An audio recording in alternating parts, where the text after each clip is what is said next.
Hi, everyone. Hello. Nice to see you this Thursday. It's only been a few weeks, but since I've seen you last, we finished a knit along, we have launched the Celtic Knits Club, and we have had our Patrick's Day long weekend. So it feels like a very eventful few weeks. Yeah, it's 2 weeks, I think. How are you all doing? Are you all happy in the YouTube land out there? Hey Liz and Kathy, nice to see you. Camilla, Jean, Nancy, oh, nice to see your faces. I hope you're all keeping well. We did a very on Patrick's Day event because what we ended up doing was, well, maybe it wasn't, I suppose. We went down to the Ring of Kerry, myself and my husband, and we actually did a photo shoot. So what we ended up doing was doing a part way around the Ring of Kerry and just stopping as we went along to take photographs in different spots with different garments. So it was kind of fun because we haven't been. I've been on it with tours, but I haven't gone with him for a while. And we stopped in the Lake Hotel for a really nice lunch and a final photo shoot. So it was nice. It was very cold. So by the time we finished it, I was at home and I was like, I'm so cold. And I just wrapped up in front of the fire for the rest of the evening. So sunny now, getting nicer, but it was very, very miserable. Um, we've got Chicago, Florida, Atlanta, Georgia, uh, Idaho. We've got lots of spots you from the US. I know there's a few across Europe as well. Liz is from Ireland, and Camilla, I believe you're in Germany, I think. So, hello from across the world. Um, some of you we've got a cloudy Spain from Camilla. Beg your pardon. I think you were originally Germany, but it sounds like you're in Spain at the moment. Um, Anyone in the US might be a little thrown off because your hour changed. You went daylight savings time, but we're not there yet. So there's actually only a 4 hour difference with the East Coast as opposed to normally 5 hours. You move for the sun. Okay, I'm just a teeny bit jealous, I've got to admit, because I do not like the winters in Ireland. So one of these days, I'll start spending my winters in Spain. Wouldn't that be nice? So if you start seeing a sunny background behind me, you'll know what's happened. I've gone over to join Camilla. Um, Thank you all for such an amazing knit along we had for the Burren Shawl. You guys, anyone who hasn't seen it yet, jump in to Knit Hub and take a look at some of the finished shawls. They're gorgeous. They're really, really beautiful. But today we get to reveal it on here. So if you haven't seen it before, here is our final finished Burren Shawl. So you can see here when we started, this was our clue one, where we started with the little cable that just grew out. Anyone who's not working on this is in the fingering weight yarn. The edges, the lace were done afterwards. Then from there, sorry, it's hard with this because it's going, when I put one side, it's actually the other side that's showing. So then it grows into the next two cables on cable 2, and then you're up to cable 3, 4, and 5 up along here. So you can see how you've got 5 finished cables up there, but you can add more cables out here as well, particularly if you go wider with it. You can add a little bit more. Finishes at the top with just a very narrow knitted on ribbing. So it's not very wide, so it's quite subtle across the top. The benefit of that I found was that you could get plenty of stretch, and if you wanted a wider edging, you could go ahead and add that. But I had fun actually pulling in the lace edging. I liked the way this bird's eye lace, the reason I call it bird's eye is it's the same stitch pattern, it's on both sides, and it creates kind of this zigzag bird's eye effect. And then a very widely spaced picot bind off in the end. So between test knitters and people who've been doing it before, we were able to actually give lots of tips for things that people were might run into problems with along the way. But I was very, very happy with the shawl, and it had been so long since I've done cables. in a fingering weight yarn, and I haven't done a full shawl size before. Anything I've done fingering weight cables were like little mittens or hats or something smaller, but I hadn't actually done one with the shawl before. I found that this is the Life in the Long Grass singles that I used, and I'm surprised that a singles yarn actually has so much body. It doesn't feel like it should, but it really actually it does. But the darny, if anyone who did it with the darny, the cables are going to have a little bit more definition even than with this, because the fact that it blooms a lot more, particularly when it's been washed and wet. Um, Lucy, you're working on the edging as you watch. Hope to finish by Sunday. Oh, fantastic. Um, Judy, you haven't knitted, but you really like the edging. It's yeah, I think that when I reach the edge, I'm like, I don't think it needs to be. I felt like the cables needed a little bit more contrast. I know somebody was talking about putting a an edge like this, but you could actually, if you wanted to, do a slightly wider knitted on edge and do ribbing all the way around as well, would also work really nicely. So there's lots of different variations. I often like contrast, both from a texture and from a feel point of view, the way they come together. Camilla, it's eye candy to see the finished beauties because yours is still on the needles. They are lovely, aren't they? And I love we've got ones with stripes, we've got ones with very different kind of yarns, we've got ones with high variegation with very subtle colors, and they all look fantastic. They're all totally different, but they look really, really good. Melvia, which colorway is this? This is the Yishka colorway. So you can see it's a very subtle colorway with just little flecks. I put it up close, little flecks running through it. If you want to see the finished photographs on the website, I've now updated the actual pattern so that the photographs are on there, and they've got their own Ravelry as well. Nancy, you're almost done with the picot bind off. You frogged the lace when you discovered a problem at the point, but now it looks great. Oh, excellent. Yeah, I found that when I was working the lace, what got me into a rhythm is if I remembered how the stitches went together. And it's surprising how quickly you actually get into the rhythm, where it's like this doesn't feel right, because putting it in where the knit along or the yarn over is on one side versus the other side, it feels really different. So it does make it for a very quick and easy way to kind of feel if it doesn't kind of come together quite right. But so that is the first shawl. It's a little the first, I suppose, of our overview of cables, because I've got a few other cable projects that I want to share with you today. One is a new set of patterns. The other one is our Celtic Knit Club patterns, which of course also have cables. But if you are new to cables, or if you haven't knit a lot of cables, the yarn you use will actually have a very big impact. So the yarn I used in this is something that I wouldn't use as often for cables, because it's a superwash yarn. Superwash is more likely to grow and kind of stretch out of shape. And for a shawl, that works okay, particularly with the fingering weight yarn. But if you were doing a garment, I wouldn't do a cable garment in superwash, because it's going to grow a lot and it's just not going to hold its shape. But if you've got something like the woollier yarns, like these are the Donegal yarns. This is Solace, Jas, Blasta.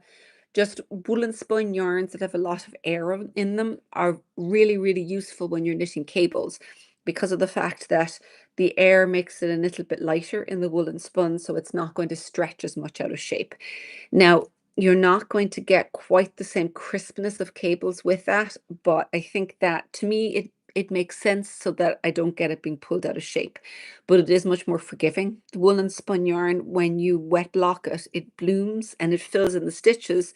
So if you've got anything that's a little bit loose, or is not little less perfection in your stitches, it hides it really well, and it blends in very, very well, I find. So I do tend to veer towards woolen spun yarns when I'm trying to do something with cables, for the most part. Um,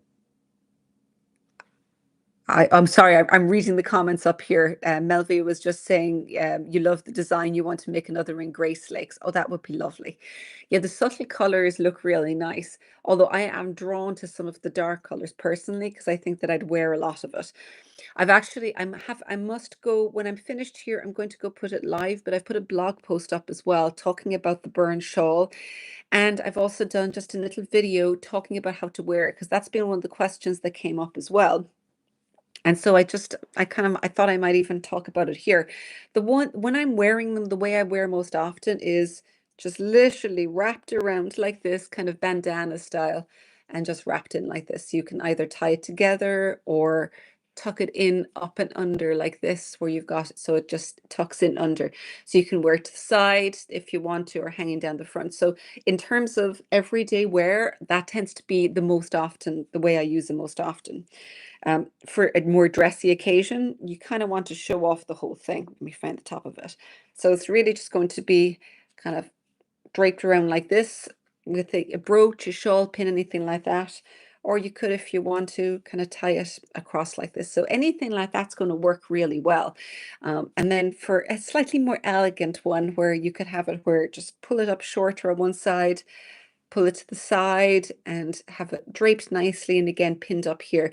But brooches and shawl pins, I think, really help wear shawls for you. So like I like the length of the back of this in terms of if you're using it for a more kind of a dressed up effect, because then you've got a big statement piece down the back and you can just pin it up in the front. For much longer shawls, I don't wear it this way, but I know it's something that a lot of people quite like. They crisscross them over and then take the ends and tie them behind.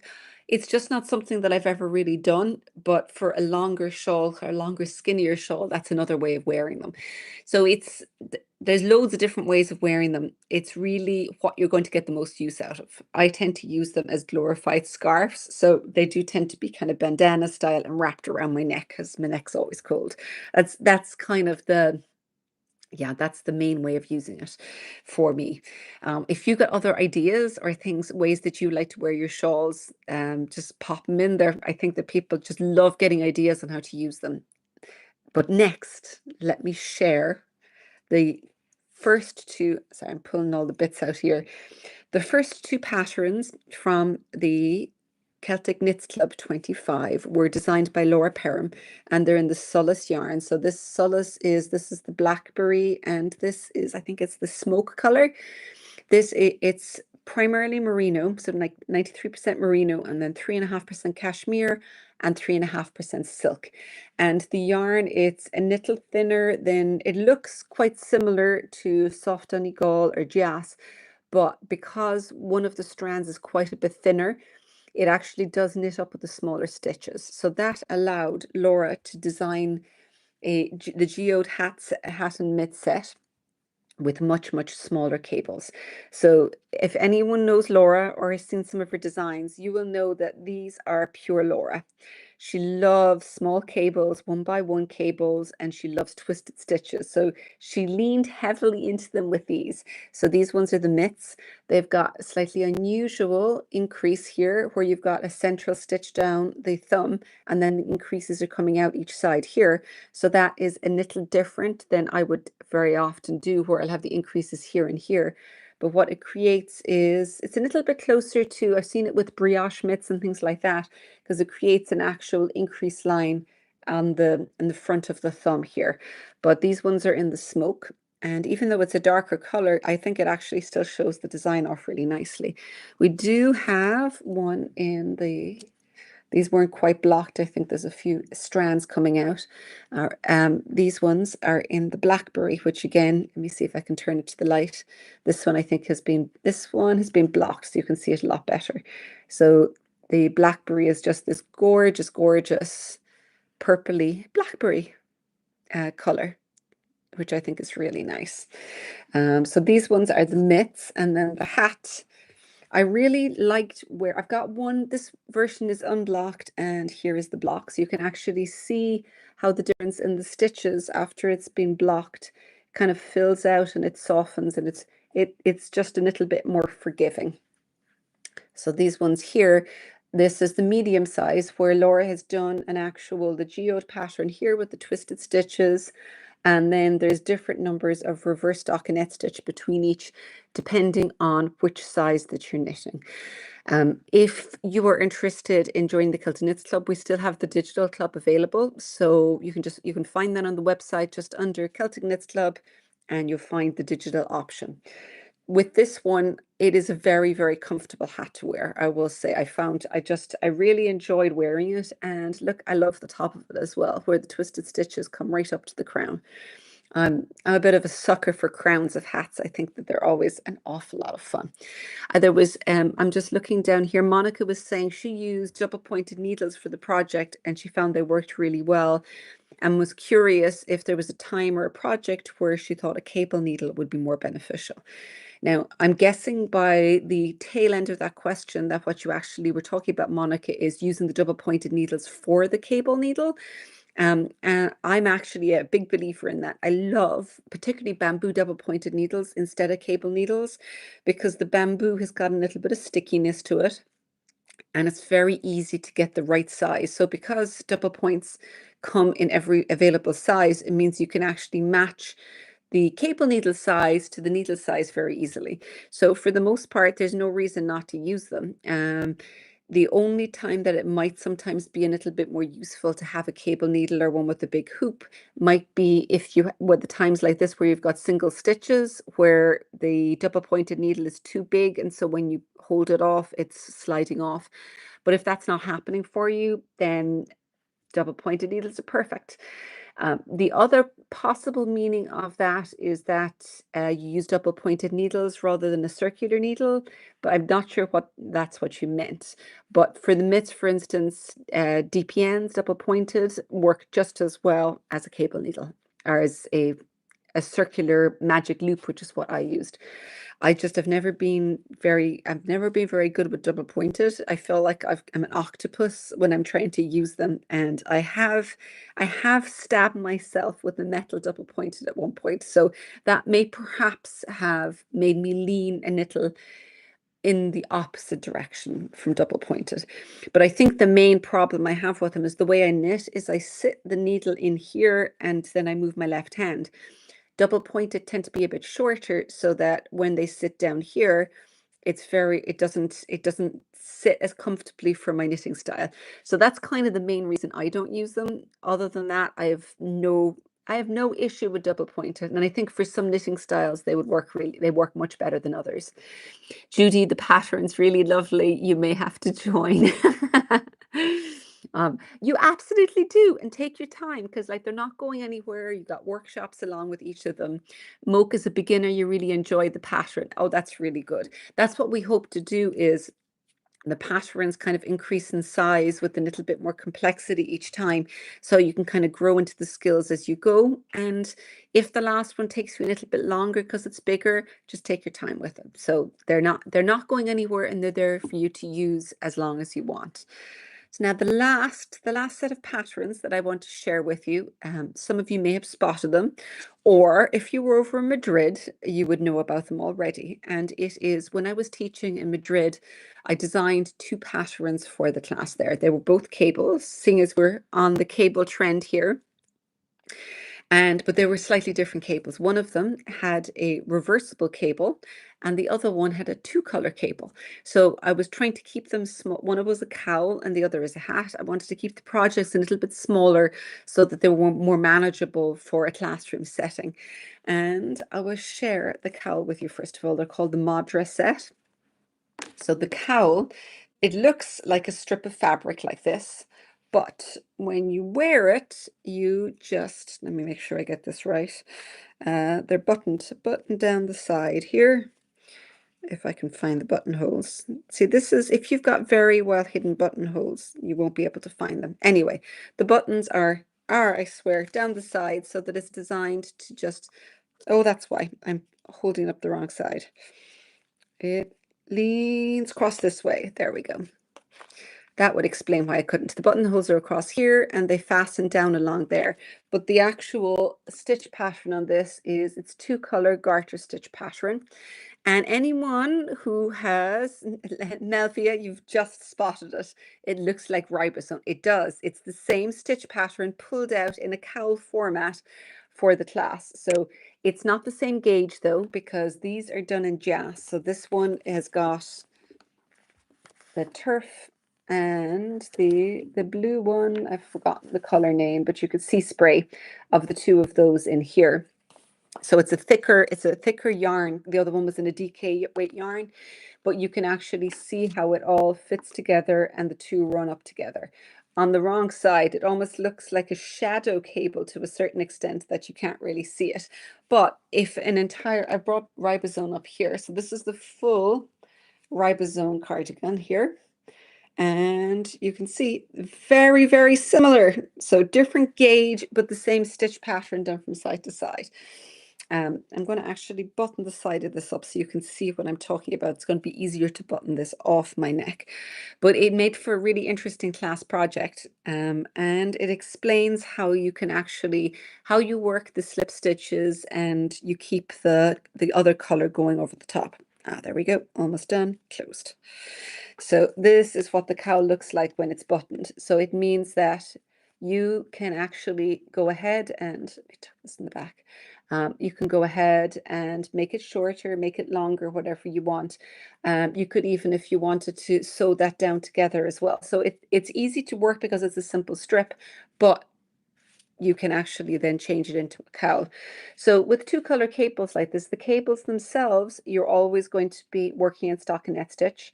And then when you do the background color, you just slip the color. So the background's in garters. So every one of the background stitches is knit both rows. And when you encounter a background color in the main color or the cable color, you'll slip it. And when you're working the background color on the wrong side row, you will slip it as well. But these ones will be knit on the right side, purl on the wrong side for the cables. So very straightforward to work, but looks more interesting than it is. Liz, another one to add to the list. Well, you know what, Liz? You're doing the ribosome anyway, so you can always do this, but or even just take the ribosome pattern and just do the first part as a cowl, as a swatch, a glorified swatch, and then you know that your gauge is going to work for your ribosome. So, you know, it does it two ways. The other pattern here was reversible. Let me turn this around here. It's a reversible hat. So this is the Madra Hat, and it has got reversible cables. Same two colors like this. I'm going to pull this down because it's designed as a folded brim, but it's easier to see when it's folded down. You don't have to do this in two colors. The reason it's in two colors is that this way, anyone who was doing the class had the option of doing either the cowl or this, and you're getting two skeins, one in each color, so you want to be able to work it. With reversible cables, the stitch patterns are not very difficult to do, but what a reversible cable does do is it makes for a very, very thick fabric, because of the fact that when you're cabling, you're going across all of these ribbing in every single stitch. It means that you end up with super, super thick fabric. So it's very warm, but it does use a lot of yarn. And while it's reversible, it looks different on both sides. So this side is actually the inside of the work from when you're doing it. And if I flip it over here, this side here, I'll leave that down, is actually the side you're going to see as you're working it. So it is similar, but it's not identical. But this side is in fact the outside of your work. So it does mean when you are finishing off the top of the hat, you need to be very careful with where you weave things in. But other than that, you've got like a totally reversible hat that you can do on both, that you can look at on both sides. It is because of the fact that it's so stretchy with the stitch pattern. You end up as well having to kind of increase quite a lot after the ribbing to make sure that the ribbing will hold the shape, but you still have enough room on the top of it. But I'm kind of quite a fan of reversible cables. I think you can do all sorts of interesting things with them. In fact, the next May installment of our Celtic Knits Club is going to be my design, and I will in fact have some reversible cables going on in that. So you got more reversible cables coming up. Camilla, you were out for 5 minutes. Is that new? Yes, it's new. if you weren't in Madrid, because these were the 2 Madrid patterns that I've now put up on the website, so they are available for everybody on the website. So both of these are in jas. I pulled up some other jas colors to show you kind of things. You can do ones which are very high contrast, like the ones I've done here, your turf and your sea spray. But you're also, or let me pull up, I actually think rowan and turf would be gorgeous as well. The other one I've been pulling up, I love pulling in color combos here. This is the heath color here. It's a very rich red. My color is gone. And this is fog. So I think fog and heath would look really nice together. And the other one that I was looking at is, I think this is our jade. And I thought that with the fog, that also made a lovely combination. But I really do think that anything that has got a little bit of contrast works well. You can do it with low contrast, but you're not really going to get the same pop from the cables, but it does still work. We've got, if you're looking for there's a few of our jas colors out of stock at the moment, but in just a couple of weeks, we should be getting a restock. So if there's something you're waiting for, make sure you put your email address in and click notify me, because then you'll get an email when it actually does come out. So you won't miss anything if you pop your name down there. I'm looking down here. Camilla, you have so much jas. Oh, fantastic. These smaller patterns should work really well for you with jas. So either the cowl or the hat both work really well with 2 combinations of color. They each use 2 skeins of jas in total, so 1 of each. And like as I said, this one, because of the class, used 2 colors, but it can absolutely be done in a single color. Most of the length I found, if you want a slightly longer hat, I think longer ribbing is probably the way to go. This section uses so much cables that I think that, or so much yarn and is so tight that probably adding the length as just a longer double cable or doubled over rib section works well. And you do want to fold the side, because let me pop this on here, put this behind. It's loose, but the ribbing actually holds it in place. But if it was any smaller, what would end up happening is you're going to end up with the top part too tight. So you're playing with interest. My hair looks a bit funny with the hat. You're going to end up with the ribbing being too tight, or the cables being too tight with the ribbing. There is increases, but you want it to look a little looser so it'll fit on and fold it up. Liz, you're going to use the solus of the 2 colors shown over here. Here you go. This was, the solus is available to club members as well. So if you're in the club and you want to grab hold of extra solus, I think you can pronounce it either way. You've got a hidden link where you get to order this, but it's not on general sale yet. I think there's more of this left, but we're probably running pretty short in that. So if you think you want to grab some, I'd suggest sooner rather than later, because this is running low for sure. But I think that's probably all of our new cable-y goodness that we've shown. So we've got Madra, Burren Shawl, well, Ribosome came out, and we've had our Geode Set, which is just really, really nice and lightweight in the solace and very wearable. In fact, I think this is probably one of the most comfy hats that I've worn in a while, because it's like wearing air. It's because it's a lighter weight fabric, but the cables still give it a little bit of substance, and the twisted rib edge is nice. It means that it's nicely fitting and it doesn't slide off your head. So yes, the Geode Set's an absolute winner from Laura for sure. So it is before I go, I'm just looking down here. It's going to be a few weeks before I'm back for another YouTube live. It'll be on the 9th of April. And we will have a big announcement then, so you won't want to miss that. And we'll be back to the standard time difference between Ireland and the US. So it should be a 5-hour difference between here and the East Coast, as opposed to the current 4-hour difference. But yes, there's going to be an exciting spring announcement where you may possibly guess what it is, but everyone will hear about it then.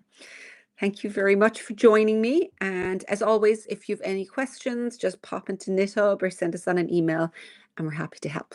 So, thank you. Have a great Thursday and weekend, everyone.